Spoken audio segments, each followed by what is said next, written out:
मित्रांनो, आज अहिल्यानगरच्या अगदी मध्यवस्तीत म्हणजे बोरुडे माळ्यामध्ये बिबट्याचं दर्शन झालं अशी बातमी आली.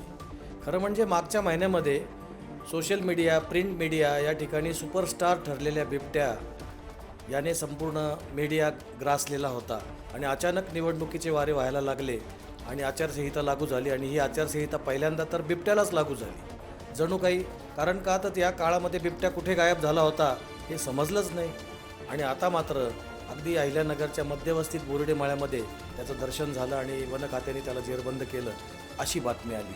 आता त्या बिबट्याला सांगावंसं वाटतं की अजून निवडणुकीची प्रक्रिया संपलेली नाही रे राजा. अजून महापौर, उपमहापौर आणि इतर सगळे काही महत्त्वाची पदे ती वाटली जायची आहेत. तोपर्यंत तरी तू आचारसंहिता पाळायला हवी होती, परंतु कदाचित मागचा पूर्ण जो काही निवडणुकीचा कालावधी होता त्या काळामध्ये तो उपासमार झाली असेल त्यामुळं त्याचं दर्शन आज या आपल्या अहिल्यानगरमध्ये झालं आहे.